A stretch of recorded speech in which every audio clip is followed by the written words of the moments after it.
Reading stories എന്ന Malayalam YouTube ചാനലിലേക്ക് എല്ലാവർക്കും സ്വാഗതം. ഇന്ന് നിങ്ങൾ കേൾക്കാൻ പോകുന്നത് ഗോഡ്മാൻ എഴുതിയ മരണം പതിയിരിക്കുന്ന രാത്രി ക്രൈം ത്രില്ലർ നോവലാണ്. എല്ലാവരും കേൾക്കൂ, ആസ്വദിക്കൂ. പോലീസ് ഹെഡ്ക്വാർട്ടേഴ്സ്, DIG ശ്രീനിവാസയ്യരുടെ ഓഫീസ്. മിസ്റ്റർ സാം, താങ്കളോട് എത്രയും പെട്ടെന്ന് വരാൻ പറഞ്ഞത് പുതിയൊരു കേസിനെ കുറിച്ച് സംസാരിക്കാൻ വേണ്ടിയാണ്. തന്റെ മുന്നിലിരിക്കുന്ന ഡോക്ടർ സാം ബഹദൂർ മനേഷയോട് DIG പറഞ്ഞു. ഇന്റർപോൾ തേടുന്ന ഒരു ക്രിമിനൽ കേരളത്തിലേക്ക് കടന്നിട്ടുണ്ടെന്നാണ് നമുക്ക് കിട്ടിയ വിവരം. മൗണ്ട് ഗോമറി എന്നാണ് അയാളുടെ പേര്. ജർമ്മൻ പൗരനാണ്. ഏതാണ്ട് 10 വർഷമായി സിംഗപ്പൂർ ജയിലിലായിരുന്ന അയാൾ ഒരാഴ്ച മുമ്പ് ജയിൽ ചാടി രക്ഷപ്പെട്ടു. എന്തായിരുന്നു സർ അയാളുടെ പേരുള്ള കുറ്റം? കൊലപാതകം, മയക്കുമരുന്ന് കള്ളക്കടത്ത്, പിന്നെ രത്നങ്ങളുടെയും വൈരങ്ങളുടെയും ബിസിനസ്. അയാൾ ജയിൽ ചാടി എന്തിനു കേരളത്തിലേക്ക് വരണം? അതാണ് ഇന്റലിജൻസ് ബ്യൂറോയ്ക്കും മനസ്സിലാകാത്തത്. അയാളുടെ റാക്കറ്റ്സിൽപ്പെട്ട ആരൊക്കെയോ കേരളത്തിനുണ്ടെന്ന് വേണം അനുമാനിക്കാൻ. അവരെ കാണാനായിരിക്കും അയാൾ എത്തിയിട്ടുണ്ടാവുക. ഒരുപക്ഷെ അവരുടെ സംരക്ഷണയിലായിരിക്കും അയാളിപ്പോൾ. താങ്കൾ ഈ കേസ് അന്വേഷിച്ച് കുറ്റവാളികളെ എത്രയും പെട്ടെന്ന് കണ്ടെത്തണം. അയാളെക്കുറിച്ചുള്ള വിവരങ്ങൾ ഇന്റർപോൾ അയച്ചു തന്നിട്ടുണ്ട്. ആ ഫയൽ ഞാൻ താങ്കൾക്ക് തരാം. തീർച്ചയായും സർ. പെട്ടെന്ന് മേശപ്പുറത്ത് ഇരുന്ന് ടെലിഫോൺ റിങ് ചെയ്തു. DIG റിസീവർ എടുത്തു. Hello, police headquarters? അതെ, DIG ആണ്, പറയൂ. ശരി, ഓക്കെ. എവിടെയാണ് സ്ഥലം? ശരി, ഇപ്പോൾ തന്നെ പോലീസിനെ അയക്കാം. മേശപ്പുറത്തിരുന്ന താളിൽ പെൻസിൽ കൊണ്ട് കുത്തി കുറിക്കുന്നതിനിടയിൽ DIG പറഞ്ഞു. എന്താ സർ? സാം തിരക്കി. സിനിമാ നടിയും മോഡലുമായ ഷീല ചാറ്റർജിയാണ് വിളിച്ചത്. അവരുടെ വീട്ടിലൊരു കൊലപാതകം നടന്നിരിക്കുന്നു. അവരുടെ ആയാണ് മരിച്ച സ്ത്രീ.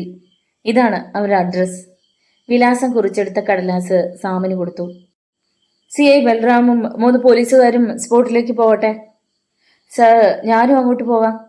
എണീറ്റുകൊണ്ട് സാം മനേക്ഷ പറഞ്ഞു.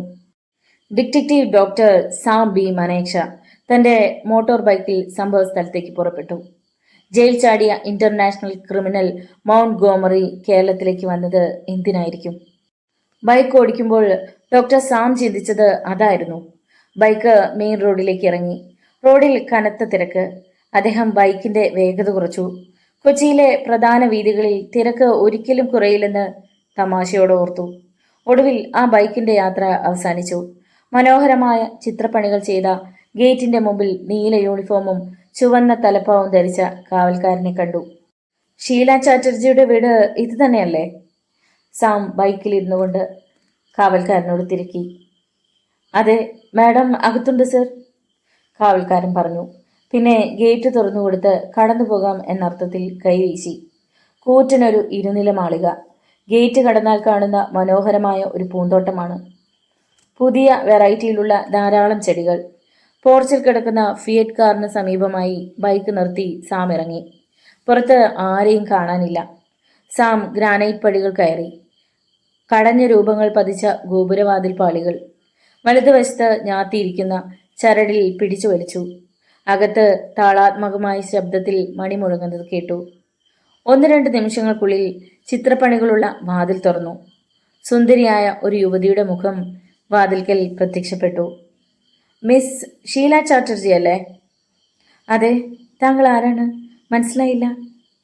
സാം മനേഷ. ഞാനൊരു പോലീസ് ഉദ്യോഗസ്ഥനാണ്. DIGയുടെ ഓഫീസിൽ നിന്നാണ് വരുന്നത്. ഇവിടെ ഒരു കൊലപാതകം നടന്ന വിവരം അദ്ദേഹമാണ് എന്നെ അറിയിച്ചത്. അകത്തേക്ക് വരൂ സർ. അവൾ ആദരപൂർവ്വം സാമിനെ ക്ഷണിച്ചു. വളരെ വിശാലമായ ദീർഘചതുരാകൃതിയുള്ള മുറി. വേണമെങ്കിൽ ഒരു 100 പേർക്ക് ഡിന്നർ നടത്താനുള്ള സ്ഥലമുണ്ട്. സാം സ്വീകരണ മുറിയിലേക്ക് കയറി. CIയും പാർട്ടിയും ഉടനെത്തും. നിങ്ങളാണല്ലേ പോലീസ് സ്റ്റേഷനിലേക്ക് ഫോൺ ചെയ്തത്? അതെ സർ. സർ ഇരിക്കൂ, ഷീല പറഞ്ഞു. സാം സോഫയിലിരുന്നു. അദ്ദേഹം അവളെ ശ്രദ്ധിച്ചു. വെളുത്ത് ചുവന്ന് സുന്ദരമായ മുഖം, ലേശം തടിച്ച കീഴ്ചുണ്ടിൽ വളരെ നേരിയ ലിപ്സ്റ്റിക്കിന്റെ ചുവപ്പ്, തിളങ്ങുന്ന മിനുത്ത മുടി ഒരു പ്രത്യേക രീതിയിൽ കെട്ടിവച്ചിരിക്കുന്നു. മുട്ടിന് മുകളിൽ നിൽക്കുന്ന സ്കേർട്ടും അതിന് ചേരുന്ന സ്ലീവ്ലെസ് ബ്ലൗസും വേഷം. സാമിൻ്റെ സൂക്ഷ്മ നിരീക്ഷണം അവൾ ശ്രദ്ധിച്ചു. പിന്നെ പതുക്കെ പുഞ്ചിരിച്ചു. ചുവന്ന അധരങ്ങൾക്കിടയിൽ വെണ്മ വിരിഞ്ഞതായി അദ്ദേഹത്തിന് തോന്നി. എന്താണ് സംഭവിച്ചത്? സാം അവളുടെ കണ്ണുകളിലേക്ക് നോക്കിക്കൊണ്ട് ചോദിച്ചു. അവൾ പറയാൻ പോകുന്നത് കള്ളമാണെങ്കിൽ അത് കണ്ണുകളുടെ ചലനത്തിൽ നിന്നും പരിചയസമ്പന്നനായ അദ്ദേഹം മനസ്സിലാക്കുമായിരുന്നു. സർ, ഞാൻ 2 മണിക്കൂർ മുമ്പാണ് ഷൂട്ടിംഗ് കഴിഞ്ഞ് ഇവിടെ എത്തിയത്. വാതിൽ തുറന്ന് അകത്ത് കയറിയ ഞാൻ കണ്ടത് എൻ്റെ ആയ മരിച്ചു കിടക്കുന്നതാണ്. എവിടെയാണ് ഡെഡ് ബോഡി കിടക്കുന്നത്? വിലപിടിച്ച എന്തെങ്കിലും മോഷണം പോയോ? മുകളിലത്തെ മുറിയിലാണ്. ഒറ്റ നോട്ടത്തിൽ ഒന്നും മോഷണം പോയതായി തോന്നുന്നില്ല. വരൂ, നമുക്ക് ബോഡി കിടക്കുന്നിടത്തേക്ക് പോകാം. അവർ സ്റ്റെയർ കേസ് കയറി മുകളിലെത്തി. വളരെ വിശാലമായ മുറി. തറയിൽ വില കൂടിയ ഗ്രാനൈറ്റ് പതിപ്പിച്ചിരിക്കുന്നു. സാം മുറിക്കുള്ളിലേക്ക് കയറി. തറയിൽ കമിഴ്ന്നു കിടക്കുന്ന സ്ത്രീയുടെ കഴുത്തിലെ മുറിവിൽ നിന്നും ഒഴുകിയ രക്തം തറയിൽ തളം കെട്ടിക്കിടക്കുന്നു. ഉദ്ദേശം 40 വയസ്സ് പ്രായം തോന്നിക്കുന്ന സ്ത്രീയുടെ വേഷം സാരിയും ബ്ലൗസുമാണ്. ശരീരത്തിൽ യാതൊരു ആഭരണവും കണ്ടില്ല. സാം കുനിഞ്ഞ് ശവശരീരം പരിശോധിച്ചു. കഴുത്തിലെ മുറിവ് കത്തികൊണ്ടുണ്ടായതാണെന്ന് അദ്ദേഹത്തിന് മനസ്സിലായി. വലതുവശത്തെ ടെലിഫോൺ സ്റ്റാൻഡിൽ നിന്നും റിസീവർ തൂങ്ങിക്കിടപ്പുണ്ടായിരുന്നു. ഈ സ്ത്രീ ആർക്കോ ഫോൺ ചെയ്തുകൊണ്ടിരുന്നപ്പോഴാണ് കൊലയാളി വന്നിട്ടുള്ളത്, സാം പറഞ്ഞു. ഞാൻ ഇങ്ങോട്ട് വിളിച്ചിരുന്നു സർ. സംസാരിച്ചു കൊണ്ടിരുന്നപ്പോൾ ഒരു നിലവിളി കേട്ടു. പിന്നെ എല്ലാം നിശബ്ദമായി, ഷീല പറഞ്ഞു. ഓഹോ, അപ്പോൾ നിങ്ങളുമായി സംസാരിച്ചു കൊണ്ട് നിന്നപ്പോഴാണ് മരണം അവരെ പിടികൂടിയത്. എന്തിനായിരുന്നു ഷീല അവരെ വിളിച്ചത്? 4 ദിവസമായി ഞാൻ ഷൂട്ടിങ്ങിനായി ഇവിടുന്ന് പോയിട്ട്. തിരിച്ചു വരുന്ന വഴി എയർപോർട്ടിൽ നിന്നാണ് വിളിച്ചത്. ഈ സ്ത്രീയുടെ പേര്? ശാരദ. എവിടുത്തുകാരിയാണ്? ഇവിടെ കൊച്ചിയിൽ തന്നെ, വൈപ്പിനിൽ, ഷീല പറഞ്ഞു. എത്ര നാളായി ശാരദ ഷീലയുടെ സെർവൻ്റായിട്ട്? 4 വർഷമായി സർ. അവരുടെ സ്വഭാവം എങ്ങനെയായിരുന്നു? ഇതുവരെ മോശമായ രീതിയിൽ ഒന്നും എനിക്ക് തോന്നിയിട്ടില്ല. എന്ത് കാര്യവും അവരെ വിശ്വസിച്ച് ഏൽപ്പിക്കാമായിരുന്നു. ശാരദയുടെ വീട്ടിൽ ആരൊക്കെയുണ്ട്? പ്രായമായ അച്ഛനും അമ്മയും, പിന്നെ അവരുടെ മന്ദബുദ്ധിയായ ഒരു മകളും. അപ്പോൾ ഭർത്താവ്? അയാൾ മുക്കുവനായിരുന്നു. വർഷങ്ങൾക്ക് മുമ്പ് മീൻ പിടിക്കാൻ കടലിൽ പോയ ആൾ ഇതുവരെ തിരിച്ചു വന്നിട്ടില്ലെന്നാണ് പറഞ്ഞു കേട്ടത്. ശാരദ ഇവിടെ ആയിരുന്നോ താമസം? അതെ സർ. ഞാൻ ഷൂട്ടിങ്ങിനും മറ്റും പോകുമ്പോൾ അവരായിരുന്നു ഈ വീട് സൂക്ഷിച്ചിരുന്നത്. ആഴ്ചയിൽ ഒന്ന് വീട്ടിൽ പോവുമായിരുന്നു. പിറ്റേ ദിവസം തന്നെ മടങ്ങി വരികയും ചെയ്യും. ഒന്നും മോഷണം പോയിട്ടില്ലെന്ന് ഉറപ്പാണോ? പണം, ആഭരണം? ശാരദയുടെ ദേഹത്തേക്ക് നോക്കിക്കൊണ്ടാണ് സാം ചോദിച്ചത്. അത് മനസ്സിലാക്കിയ മട്ടിൽ ഷീല പറഞ്ഞു. ശാരദ ആഭരണങ്ങൾ ധരിക്കുന്ന സ്വഭാവക്കാരി ആയിരുന്നില്ല. അപ്പോഴാണ് ടീപ്പോയുടെ പുറത്തിരുന്ന ആശ്രയിൽ കുത്തിക്കെടുത്തി വച്ചിരിക്കുന്ന ഒരു സിഗരറ്റ് കണ്ടത്. ഷീല സിഗരറ്റ് വലിക്കുമോ? ഇല്ല സർ. ശാരദയോ? ഇല്ല. സാം സിഗരറ്റ് എടുത്ത് നോക്കി. വിൽസ് നേവി കാർഡ് വലിച്ചു തീർന്നതിൻ്റെ 3/4 ഭാഗമുണ്ട്. ശാരദയ്ക്ക് പരിചയമുള്ള ആരോ ഇവിടെ വന്നെന്ന് ഞാൻ സംശയിക്കുന്നു, ആലോചനയോടെ സാം പറഞ്ഞു. പക്ഷേ അദ്ദേഹം പറഞ്ഞതിൻ്റെ പൊരുൾ ഷീലയ്ക്ക് മനസ്സിലായില്ല. ശാരദ നിങ്ങളുടെ ആയാണെന്നല്ലേ പറഞ്ഞത്? അപ്പോൾ അവരെ കൂടാതെയാണോ നിങ്ങൾ ഷൂട്ടിങ്ങിന് പോയത്? സാധാരണ ഞാൻ തനിച്ചാണ് ഷൂട്ടിങ്ങിന് പോകാറ്. സാം ആ വീട്ടിലെ ഓരോ മുറിയിലും കയറി ഇറങ്ങി. സ്വീകരണ മുറിയിൽ തകർന്നു കിടക്കുന്ന പഴയൊരു പിയാനോ അദ്ദേഹം കണ്ടു. സാം നിലത്ത് കുത്തിയിരുന്ന ആ പിയാനോ പരിശോധിച്ചു. ജർമ്മനിയിലുള്ള വിൽ സ്റ്റെൻബർ പിയാനോ കമ്പനി നിർമ്മിച്ച 40 വർഷം പഴക്കമുള്ള ഒരു പിയാനോ ആയിരുന്നത്. Grand piano model S212. അതിൻ്റെ പിൻഭാഗം അടിച്ചു തകർത്ത് ക്യാൻവാസ് കുത്തിക്കേറിയ നിലയിലായിരുന്നു. സാമിൻ്റെ നെറ്റിയിൽ ചുളിവുകൾ വീണു. ഈ സമയം ഷീല അങ്ങോട്ട് വന്നു. അവളും അപ്പോഴാണ് പിയാനോ തകർന്നു കിടക്കുന്നത് കണ്ടത്. പിയാനോയുടെ തകർന്ന ഭാഗങ്ങൾ എടുത്ത് മേശപ്പുറത്ത് വെച്ചുകൊണ്ട് സാം ഷീലയെ നോക്കി. ഈ പഴയ പിയാനോ നിങ്ങൾ വാങ്ങിയതാണെന്ന് തോന്നുന്നു. അല്ല സർ, ഇത് എൻ്റെ അച്ഛൻ വർഷങ്ങൾക്ക് മുമ്പ് സിംഗപ്പൂരിൽ നിന്ന് വന്നപ്പോൾ കൊണ്ടുവന്നതാണ്. ഓഹോ, ഈ പിയാനോ ഇന്ന് മാർക്കറ്റിൽ ലഭിക്കുമെന്ന് തോന്നുന്നില്ല. 40 വർഷത്തെ പഴക്കമെങ്കിലും കാണും. പക്ഷേ കൊലയാളി ഈ പഴയ പിയാനോ അടിച്ചു പൊട്ടിച്ചിട്ടത് എന്തിനാണെന്നാണ് എനിക്ക് മനസ്സിലാകാത്തത്. അതിരിക്കട്ടെ, ഷീലയുടെ അച്ഛൻ ഇപ്പോൾ എവിടെയുണ്ട്? ജീവിച്ചിരിപ്പുണ്ടോ? അച്ഛൻ ജീവിച്ചിരിപ്പുണ്ട്. പാലക്കാട്. പാലക്കാട് എവിടെ? അട്ടപ്പാടിയിൽ. അമ്മ? ഇല്ല, എൻ്റെ ചെറിയ പ്രായത്തിൽ മരിച്ചുപോയി. പക്ഷേ അച്ഛൻ രണ്ടാമത് ഒരു കല്യാണം കഴിച്ചു, ഒരു തമിഴ്ത്തിയെ. ഒരു സംശയം കൂടി ചോദിച്ചോട്ടെ? മിസ് ഷീല ഷൂട്ടിങ്ങിനായി എവിടെയാണ് പോയത്? മദ്രാസിൽ. ഷൂട്ടിങ്ങിന് പോകുന്ന വിവരം ശാരദയല്ലാതെ മറ്റാരെങ്കിലും അറിഞ്ഞിരുന്നോ? ഇല്ല. ഫിലിം ഇൻഡസ്ട്രിയിൽ ഞാനൊരു പുതുമുഖമായതുകൊണ്ട് മാധ്യമങ്ങളിലൊന്നും അങ്ങനെ പ്രത്യക്ഷപ്പെടാറില്ല. ചില സിനിമാ വാരികകളിൽ എൻ്റെ ഫോട്ടോയും വിവരങ്ങളും അച്ചടിച്ച് വന്നിട്ടുണ്ടെന്നല്ലാതെ പലർക്കും എന്നെ അറിയുക പോലുമില്ല. പുറത്ത് CI ബൽറാമും സംഘവും എത്തി. കൂടെ ഫിംഗർ പ്രിന്റ് എക്സ്പേർട്ടുകളും. ഷീല അങ്ങോട്ട് പോയി. കൊലപാതകയുടെ ലക്ഷ്യം ഈ പിയാനോ ആയിരുന്നു. ഈ പിയാനോയിൽ എന്ത് രഹസ്യമാണുള്ളത്? മറ്റൊന്നും മോഷണം പോകാത്ത സ്ഥിതിക്ക് അജ്ഞാതനായ കൊലയാളി തേടി വന്നത് പിയാനോയാണെന്ന് ഉറപ്പിക്കാം. ശാരദയ്ക്ക് പരിചയമുള്ള കൊലയാളി പിന്നെ എന്തിനവളെ കൊന്നു? തൻ്റെ തലവേദന തുടങ്ങിയെന്ന് സാമിന് തോന്നി. ഡോക്ടർ സാം മനേഷ വീടിന് പുറത്തേക്ക് ഇറങ്ങിച്ചെന്നു. CI ബൽറാമിനെ കണ്ട് സല്യൂട്ട് ചെയ്തു. ഹലോ ബൽറാം. സാം ഇൻസ്പെക്ടറെ സ്വീകരിച്ചു. ഇവിടെ നിന്നും ഫോൺ വരുമ്പോൾ ഞാൻ DIG ഓഫീസിലുണ്ടായിരുന്നു. വരൂ. ബോഡി വീട്ടിനകത്താണ് കിടക്കുന്നത്. അവർ അകത്തേക്ക് നടന്നു. ജീപ്പിൽ നിന്നിറങ്ങി ഫോറൻസിക് വിദഗ്ധരും അവരുടെ പിന്നാലെ ചെന്നു. ദീർഘചതുരാകൃതിയിലുള്ള മുറിയുടെ വാതിൽ കടന്ന് ഇരുവരും അകത്തേക്കു കയറി. Police ഫോട്ടോഗ്രാഫറുടെ camera ശബ്ദിച്ചുകൊണ്ടിരുന്നു. നടന്നതിൻ്റെ ഏകദേശ വിവരണം സാം ബൽറാമിനോട് പറഞ്ഞു. ഇനി താങ്കളുടെ രീതി അനുസരിച്ചുള്ള ചോദ്യം ചെയ്യൽ നടത്തുന്നതുകൊണ്ട് എനിക്ക് വിരോധമൊന്നുമില്ല. ഫിംഗർ പ്രിന്റ് എക്സ്പേർട്ടുകൾ മുറിക്കുള്ളിലും മറ്റുമുള്ള വിരലടയാളങ്ങൾ പകർത്തിക്കൊണ്ടിരിക്കുന്നത് നോക്കിക്കൊണ്ട് സാം പറഞ്ഞു. അപ്പോൾ പിയാനോയിലെ രഹസ്യത്തിനു വേണ്ടിയാണ് ഈ കൊലപാതകം നടത്തിയിരിക്കുന്നതെന്നാണോ താങ്കളുടെ അനുമാനം? പരിശോധന അവസാനിപ്പിച്ച് പുറത്തേക്ക് വന്ന സർക്കിൾ ഇൻസ്പെക്ടർ ബൽറാം സാമിനോട് തിരക്കി. മറ്റൊരു പ്രത്യേകതയും ഈ കൊലപാതകത്തിന് പിന്നിലുള്ളതായി പ്രത്യക്ഷത്തിൽ എനിക്ക് തോന്നിയിട്ടില്ല. ഷീല ചാറ്റർജിയുടെ മൊഴിയിൽ നിന്നും അങ്ങനെ തന്നെയാണ് മനസ്സിലാക്കാൻ കഴിഞ്ഞിട്ടുള്ളതും. ദൂരെ മാറി നിൽക്കുന്ന ഷീലയെ ബൽറാം നോക്കി. താങ്കൾക്ക് അവരെ ചോദ്യം ചെയ്യാം, ആസ് യൂഷ്വൽ. Okay sir. താങ്കളെപ്പോലൊരു കുറ്റാന്വേഷണ വിദഗ്ധൻ സ്ഥലത്തുള്ളപ്പോൾ ഞാൻ കൂടുതലായി എന്ത് തെളിവുകൾ കണ്ടെത്താനാണ്? താങ്കൾക്ക് തെറ്റി ബൽറാം. ഒരു കുറ്റാന്വേഷകൻ എന്ന് പറയുന്നയാളും മനുഷ്യനാണ്. അതിമാനുഷിക ശക്തികളൊന്നും ഇല്ലാത്ത സാധാരണക്കാരൻ. ചിലപ്പോൾ എനിക്ക് കാണാൻ പറ്റാത്ത തെളിവുകൾ താങ്കൾക്ക് കണ്ടെടുക്കാൻ പറ്റിയെന്ന് വരും. സോറി സർ, ഞാൻ ഓൾ റൈറ്റ്. താങ്കളുടെ തെറ്റിദ്ധാരണ മാറ്റാൻ പറഞ്ഞെന്നേ ഉള്ളൂ. You carry on. Circle inspector Balram ഷീലയുടെ അടുത്തേക്ക് നീങ്ങിയപ്പോൾ സാം മുറിയിൽ നിന്നും പുറത്തിറങ്ങി. പുറത്തെ ഗേറ്റിൽ പത്ര റിപ്പോർട്ടർമാരുടെ സംഘത്തെ പോലീസ് തടഞ്ഞു നിർത്തിയിരിക്കുന്നത് സാം കണ്ടു. ഈ കൊലപാതകത്തിന് പിന്നിൽ ഒളിഞ്ഞിരിക്കുന്ന ഒരു നിഗൂഢതയുണ്ട്. അതെന്തായിരിക്കും? അദ്ദേഹത്തിൻ്റെ നെറ്റിയിൽ ചുളിവുകൾ വീണു. ഇൻക്വസ്റ്റ് നടപടികൾക്ക് ശേഷം CI ബൽറാം ഡോക്ടർ സാമിൻ്റെ അടുത്തേക്ക് വന്നു. സാറ് പറഞ്ഞത് തന്നെയാണ് ഈ കൊലപാതകത്തിൻ്റെ മോട്ടീവ് എന്ന് തോന്നുന്നു. കൂടുതലായി എന്തെങ്കിലും പറയണമെങ്കിൽ പോസ്റ്റ്മോർട്ടം കഴിയണം. ഡെഡ് ബോഡി കൊണ്ടുപോകാനുള്ള ആംബുലൻസ് മുറ്റത്തേക്ക് കയറി വന്നു. ഞങ്ങൾ ഇറങ്ങുന്നു. ഇവിടുത്തെ പ്രൊസീജിയേഴ്സ് എല്ലാം കഴിഞ്ഞു. സാമിനെ സല്യൂട്ട് ചെയ്തുകൊണ്ട് ബൽറാം പറഞ്ഞു. ഓക്കെ ബൽറാം, ഞാൻ മറ്റൊരു കേസിൻ്റെ പിന്നാലെയാണ്. അതിനിടയിലാണ് ഈ മർഡറുമായി ബന്ധപ്പെട്ട് ഇവിടെ എത്തിയത്. പോസ്റ്റ്മോർട്ടം റിപ്പോർട്ട് കിട്ടിയാൽ എന്നെ ഇൻഫോം ചെയ്യണം. ചെയ്യാം സർ. ബൽറാം പോയതും സാം തിരിച്ച് വീടിനുള്ളിലേക്ക് കയറി ചെന്നു. സാറിനെ എനിക്ക് പെട്ടെന്ന് മനസ്സിലായില്ല. Sorry sir. സാമിൻ്റെ അടുത്തേക്ക് വന്ന് ഷീല പറഞ്ഞു.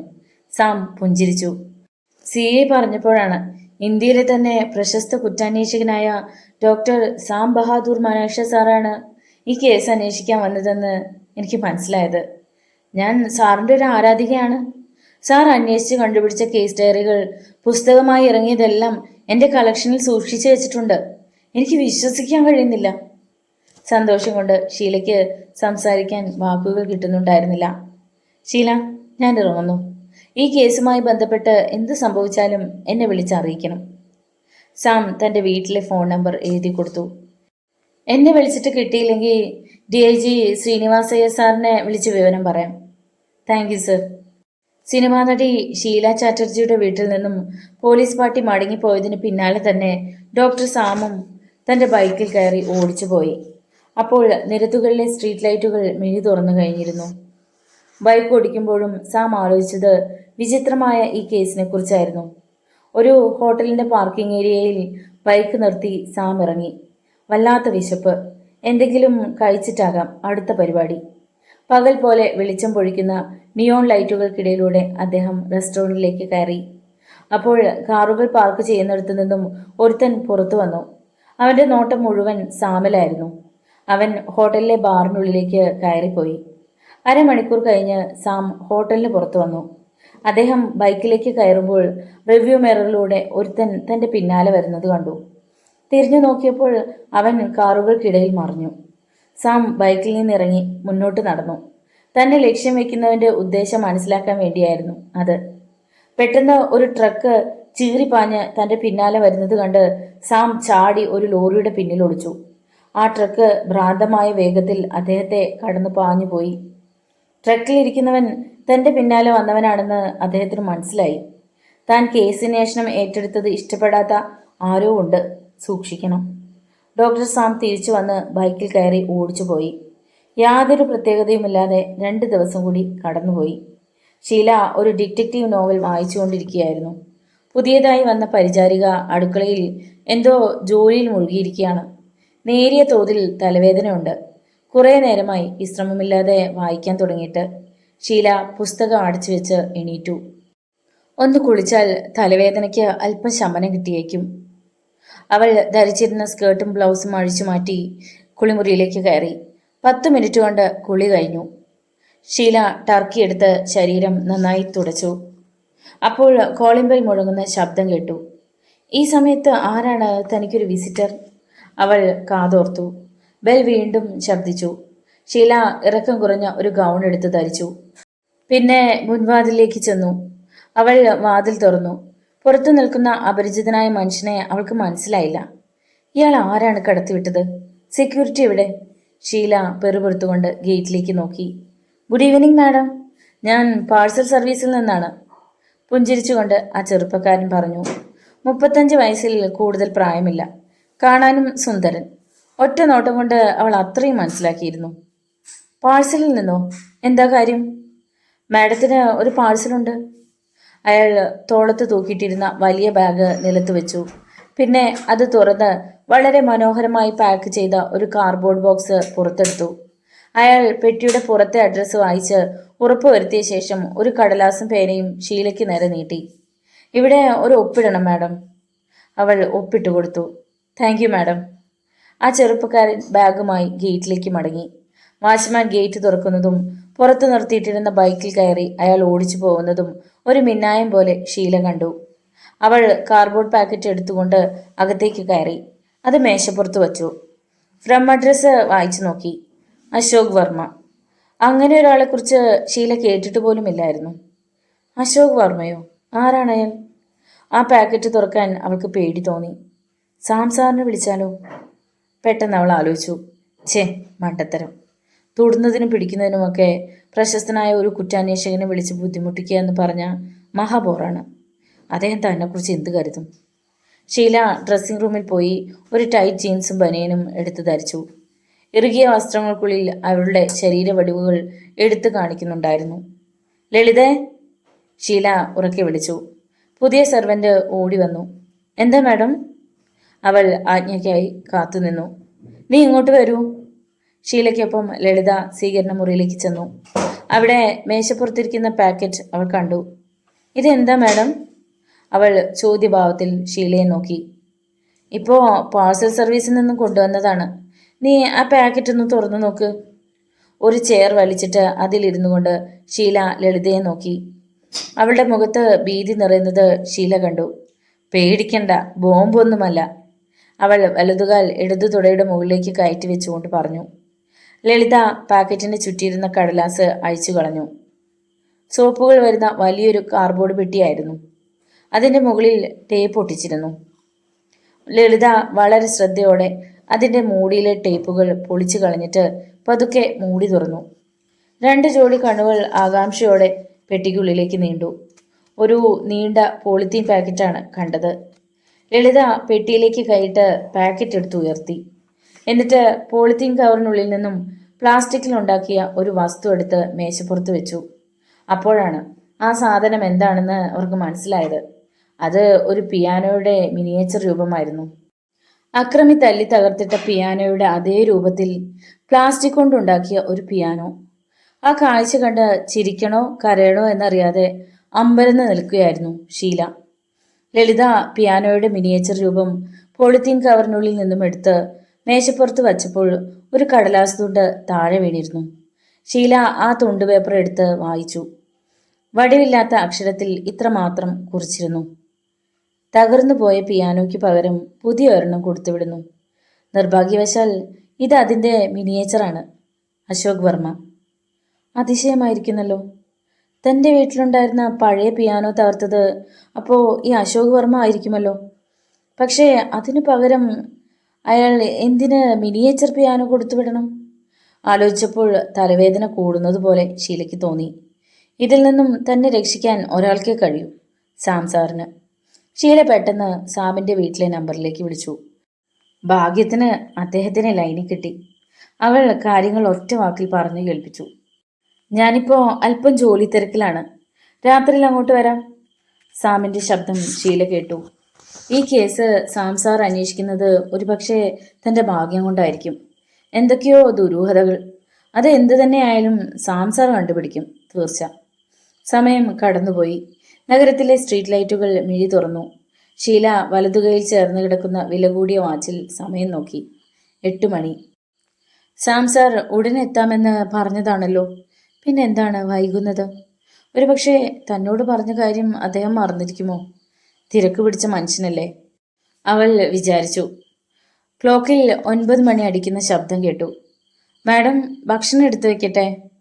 ലളിതയുടെ തല സ്വീകരണമുറിയുടെ വാതിൽക്കൽ കണ്ടു. സാം സാർ വരുമായിരിക്കും, കുറച്ച് കഴിയട്ടെ. ലളിത മടങ്ങിപ്പോയി. പുറത്ത് ഗേറ്റിൽ ഒരു ബൈക്ക് വന്ന് നിൽക്കുന്ന ശബ്ദം കേട്ട് ഷീല എണീറ്റ് വാതിൽ തുറന്നു. കാവൽക്കാരൻ ഗേറ്റ് തുറന്നതും സാമിൻ്റെ ബൈക്ക് അകത്തേക്ക് കയറി. അത് പോർച്ചിൽ നിന്നു. ബൈക്കിൽ നിന്ന് അദ്ദേഹം ഇറങ്ങി. ഞാൻ സാറിനെ പ്രതീക്ഷിച്ചിരിക്കുകയായിരുന്നു. വരൂ സാർ. ഷീല സാമിനെ അകത്തേക്ക് ആനയിച്ചു. എന്താണ് പുതിയ പ്രശ്നം? നിങ്ങളൊരു പ്രശ്നക്കാരിയാണല്ലോ മിസ് ഷീല. അല്പം തമാശ കലർത്തി സാം പറഞ്ഞു. ഇതാ സർ, ഞാൻ പറഞ്ഞ പിയാനോയുടെ മിനിയേച്ചർ രൂപം. ഇത് കൈ കിട്ടിയപ്പോൾ ഞാൻ ആകെ ഭയന്നുപോയി. അവൾ ഒരു തുണ്ട് പേപ്പർ എടുത്ത് സാമിന് കൊടുത്തു. പിയാനോയുടെ കൂടെ കിട്ടിയ കുറിപ്പാണിത്. ആ തുണ്ടുകടലാസിലൂടെ സാമിൻ്റെ മിഴികൾ ചലിച്ചു. തകർന്നു പോയ പിയാനോയ്ക്ക് പകരം പുതിയ ഒരെണ്ണം കൊടുത്തുവിടുന്നു. നിർഭാഗ്യവശാൽ ഇത് അതിൻ്റെ മിനിയേച്ചറാണ്. അശോക് വർമ്മ. ഇത് വളരെ വിചിത്രമായിരിക്കുന്നല്ലോ, ആലോചനയോടെ ഡോക്ടർ സാം പറഞ്ഞു. ഇത് വെറുമൊരു മിനിയേച്ചർ രൂപമല്ലെന്നും ഇതിലെന്തോ കുഴപ്പമുണ്ടെന്നും എനിക്ക് തോന്നി. അതാ ഞാൻ സാറിനെ വിവരം അറിയിച്ചത്. ആരാണ് ഈ അശോക് വർമ്മ? ആ പേര് യഥാർത്ഥമായിരിക്കില്ല. ഷീലയ്ക്ക് ഈ മിനിയേച്ചർ കണ്ടപ്പോൾ എന്തെങ്കിലും പുതുമ തോന്നിയോ? ഇല്ല സർ, ഞാൻ ആകെ പേടിച്ചുപോയി. സാം എണീറ്റ് ആ പിയാനോയുടെ മിനിയേച്ചർ വിശദമായി പരിശോധിച്ചു. പക്ഷെ അതിൽ യാതൊരുവിധ പ്രത്യേകതകളും കണ്ടെത്താൻ കഴിഞ്ഞില്ല. ഇതൊരു പിയാനോയുടെ മോഡൽ മാത്രമാണ്.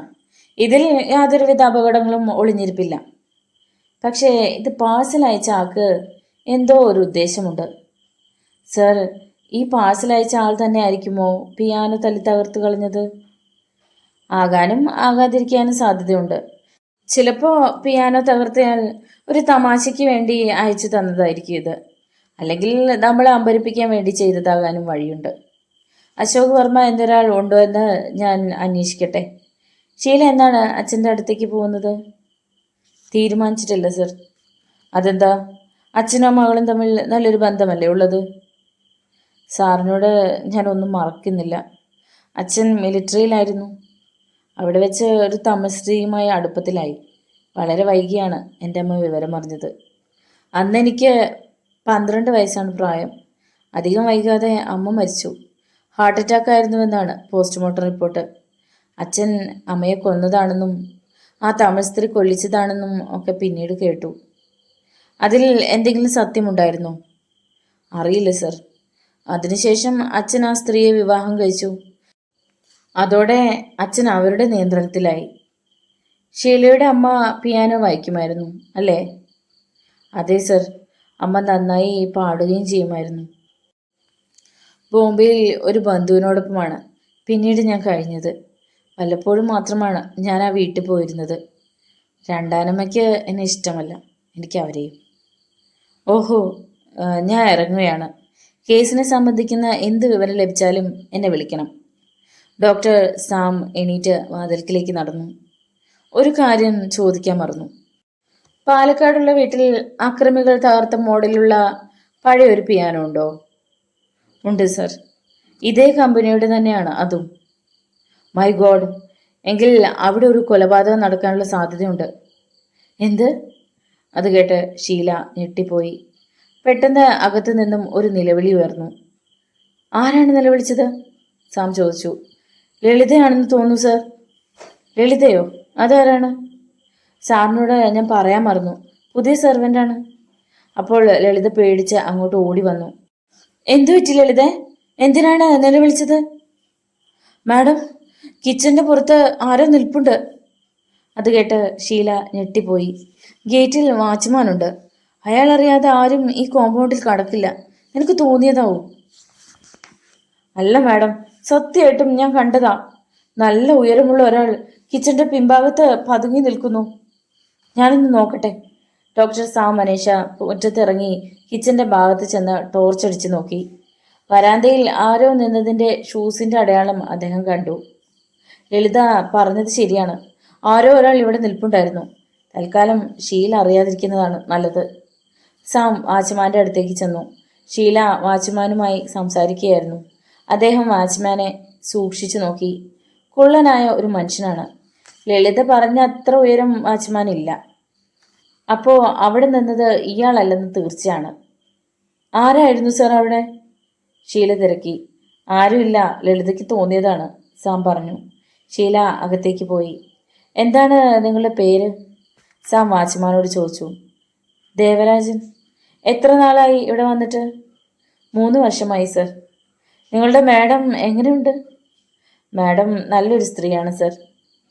ദേവരാജൻ, ലളിത പറഞ്ഞത് സത്യമാണ്. നിങ്ങളറിയാതെ ഈ കോമ്പൗണ്ടിൽ ഒരാൾ കയറിയിരുന്നു. പക്ഷേ അയാൾ മതിലുകൾ ചാടി രക്ഷപ്പെട്ടു. നിങ്ങൾ കുറച്ചുകൂടി വിജിലൻ്റ് ആകണം, ഇല്ലെങ്കിൽ നിങ്ങളുടെ മാഡത്തിന് ആപത്താണ്. ദേവരാജൻ പേടിയോടെ തലകുലുക്കി. ദേവരാജൻ, നിങ്ങളറിയാതെ ഒരു ഈച്ച പോലും അകത്ത് കിടക്കരുത്. Understand? Yes sir. Doctor Sam അകത്തേക്ക് ചെന്നപ്പോൾ ഷീല ലളിതയുമായി സംസാരിച്ചുകൊണ്ട് നിൽക്കുകയായിരുന്നു. സാമിനെ കണ്ടതും ലളിത അകത്തേക്ക് വലിഞ്ഞു. വരൂ സർ. ദേവരാജൻ ആളെങ്ങനെ, വിശ്വസിക്കാമോ? ഉവ്വ് സർ. അച്ഛനോടൊപ്പം മിലിറ്ററിയിലുണ്ടായിരുന്നു. റിട്ടയർ ചെയ്ത ശേഷം ഞാൻ വിളിച്ചിട്ടാണ് ഇങ്ങോട്ട് വന്നത്. ദേവരാജൻ എനിക്കെൻ്റെ അച്ഛനെ പോലെയാണ് സർ, ഷീല പറഞ്ഞു. Very good. അങ്ങനെ ആയാൽ നല്ലത്. ഞാൻ ഇറങ്ങട്ടെ. ഡോക്ടർ സാം ബൈക്കിൽ കയറി.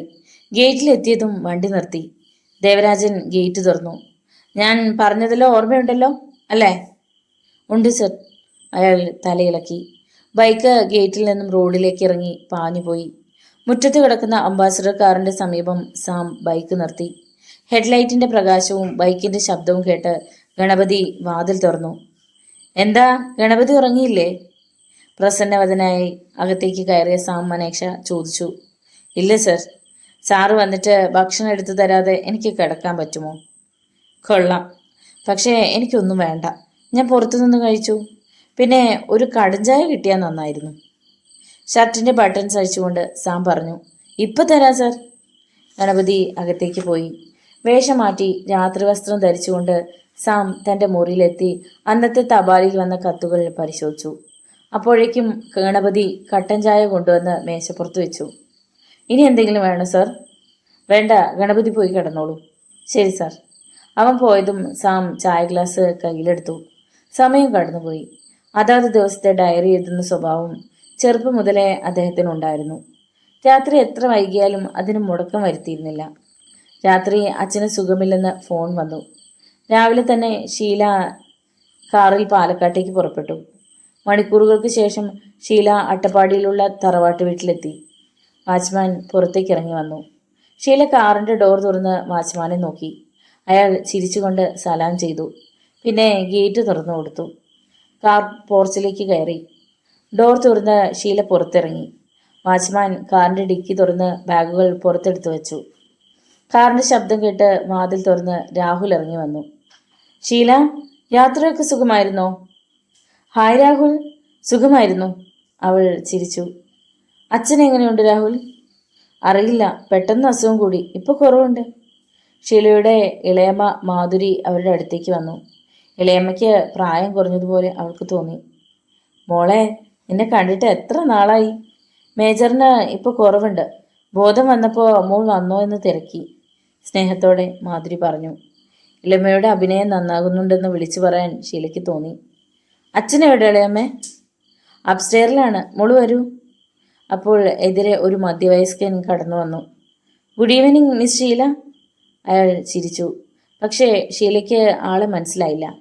മോളെ, ഇതാണ് ഗോപിനാഥൻ, നമ്മുടെ പുതിയ തോട്ടം മാനേജർ. ഇളയമ്മ ഗോപിയെ ഷീലയ്ക്ക് പരിചയപ്പെടുത്തി. അപ്പോൾ പഴയ മാനേജർ? അയാൾ കണക്കിൽ വെട്ടിപ്പ് നടത്തി. തക്ക സമയത്ത് രാഹുൽ കണ്ടെത്തിയതുകൊണ്ട് രക്ഷപ്പെട്ടു. സ്റ്റെപ്പുകൾ കയറുന്നതിനിടയിൽ ഇളയമ്മ പറഞ്ഞു. ചേച്ചിയും അനിയനും കൂടി ഭരണം ഏറ്റെടുത്തതോടെ പുതിയ പരിഷ്കാരങ്ങൾ വരുത്തിയതാണെന്ന് ഷീല ഊഹിച്ചു. അച്ഛൻ കിടപ്പിലായാൽ ലാഭം മുഴുവൻ അവർക്കാണ്. മുകളിലെ വലിയൊരു ഹാളിലേക്ക് അവർ പ്രവേശിച്ചു. അകത്ത് കയറിയതും മരുന്നിൻ്റെയും തൈലത്തിൻ്റെയും മണം അവളുടെ മൂക്കിലേക്ക് അടിച്ചു കയറി. മുറിയുടെ വലതുവശത്തുള്ള വലിപ്പം കൂടിയ കിടക്കയിൽ മയങ്ങിക്കിടക്കുന്ന അച്ഛനെ കണ്ട് ഷീല ഞെട്ടിപ്പോയി. മെലിഞ്ഞുണങ്ങിയ ഒരു അസ്ഥികൂടം. നെഞ്ച് മന്ദഗതിയിൽ ഉയർന്നു താഴ്ന്നതുകൊണ്ട് ജീവനുണ്ടെന്നറിയാം. ഷീലയ്ക്ക് കരച്ചിൽ വന്നു. 1 കൊല്ലം മുമ്പ് താൻ കാണുമ്പോൾ ചുറുചുറുക്കോടെ ഓടി നടന്ന അച്ഛനാണ് ഇപ്പോൾ. അച്ഛാ. അവൾ കിടക്കയുടെ കാൽഭാഗത്ത് ചെന്ന് ഉറക്കെ വിളിച്ചു. 1-2 പ്രാവശ്യം വിളിച്ചപ്പോൾ മോഹൻദാസ് ചാറ്റർജി ക്ഷീണിതമായ ശബ്ദത്തിൽ ഒന്ന് മൂളി. പിന്നെ പതുക്കെ കണ്ണു തുറന്നു. മോളെ, പൊന്നുമോളെ. എൻ്റെ അച്ഛൻ എന്തു പറ്റി? ഷീല പൊട്ടിക്കരഞ്ഞു. എനിക്ക് കുഴപ്പമില്ല മോളെ. യാത്ര സുഖമായിരുന്നോ? നിന്നെ അവസാനമായി ഒന്ന് കാണാൻ പറ്റാതെ കണ്ണടയുമോ എന്നായിരുന്നു എൻ്റെ പേടി. ഏതായാലും ഈശ്വരൻ എൻ്റെ ആഗ്രഹം സാധിച്ചു തന്നല്ലോ, അത് മതി. അപ്പോഴാണ് തടിച്ച ഒരു സ്ത്രീ അവർക്കരികിലേക്ക് വന്നത്. മാഡം, ഇതാരാണ്? ആ സ്ത്രീ മാധുരിയോട് തിരക്കി. ഉഷ, ഇതാണ് മേജറിൻ്റെ മകൾ ഷീല. ഓ, സിനിമാ നടി, കൊച്ചിക്കാരി. അവൾ ചിരിച്ചു. മോളെ, ഇത് ഉഷ, അച്ഛനെ പരിചരിക്കുന്ന ഹോം നഴ്സാണ്. മാഡം, മാസ്ക് വയ്ക്കാതെ മേജറുമായി സംസാരിക്കാൻ പറ്റില്ല. ഉഷ മുഖത്ത് ധരിക്കാൻ ഒരു മാസ്ക് എടുത്ത് ഷീലയ്ക്ക് കൊടുത്തു. വെറുപ്പോടെ അവളത് വാങ്ങി ധരിച്ചു. ഞാനെന്തിനിത് ധരിക്കണം? ഈർഷ്യയോടെ അവൾ തിരക്കി. മാം, പുറത്തുനിന്ന് വന്നതിനാൽ രോഗാണുക്കളെ തടയാൻ വേണ്ടി ഒരു മുൻകരുതൽ. എൻ്റെ അച്ഛന് എന്താണ് പറ്റിയത്? ഞാൻ അച്ഛനെ കൊച്ചിയിലേക്ക് കൊണ്ടുപോവുകയാണ്. അവിടെ നല്ല ഹോസ്പിറ്റലിൽ ചികിത്സിച്ചാൽ എനിക്ക് എൻ്റെ അച്ഛനെ തിരിച്ചു കിട്ടും. മോളെ, ഇനി എവിടെ കൊണ്ടുപോയിട്ടും കാര്യമില്ലെന്നാണ് ഡോക്ടർമാർ പറയുന്നത്. സ്നേഹവും ശുശ്രൂഷയും കൊടുക്കുക, അത് മാത്രമേ ഇനി നമുക്ക് ചെയ്യാൻ സാധിക്കൂ. ഇല്ല, ഞാനിത് സമ്മതിക്കില്ല, അവൾ ഒച്ച വെച്ചു. നിന്റെ സമ്മതം ആർക്ക് വേണം? മിണ്ടാതിരുന്ന കൊള്ളാം, അല്ലെങ്കിൽ. മാധുരിയുടെ ശബ്ദത്തിലെ ഭീഷണി ഷീല തിരിച്ചറിഞ്ഞു. ഇവിടെ വെച്ച് തനിക്കൊന്നും ചെയ്യാൻ സാധിക്കില്ല. അച്ഛനിപ്പോൾ അവരുടെ നിയന്ത്രണത്തിലാണ്. തന്നെ സഹായിക്കാൻ ഒരാൾക്കേ കഴിയൂ, സാം സാറിന്. വരട്ടെ, നോക്കാം. രോഗിയുടെ അടുത്ത് ആരും പാടില്ല, പ്ലീസ്. മാം ഒന്ന് പുറത്തിറങ്ങിയാൽ നന്നായിരുന്നു, ഉഷ പറഞ്ഞു. ഷീല രൂക്ഷമായി അവളെ ഒന്ന് നോക്കി, പിന്നെ പുറത്തേക്കിറങ്ങി. പിന്നാലെ മാധുരിയും. മോള് വരൂ, മുറി കാണിച്ചു തരാം. വരാന്തയുടെ അറ്റത്ത് എല്ലാ സൗകര്യങ്ങളുമുള്ള ഒരു മുറി ഷീലയ്ക്ക് കാണിച്ചു കൊടുത്തു. വേലക്കാരൻ അവളുടെ സാധനങ്ങൾ ആ മുറിയിൽ കൊണ്ടുവന്ന് വെച്ചിട്ടുണ്ടായിരുന്നു. നോവലിൻ്റെ തുടർന്നുള്ള ഭാഗങ്ങൾ കേൾക്കുവാൻ വേണ്ടി ചാനൽ സബ്സ്ക്രൈബ് ചെയ്യുക. നിങ്ങളുടെ വിലയേറിയ അഭിപ്രായങ്ങളും നിർദ്ദേശങ്ങളും കമൻറ്റ് ബോക്സിൽ അറിയിക്കുക. വീണ്ടും കാണാം. നന്ദി.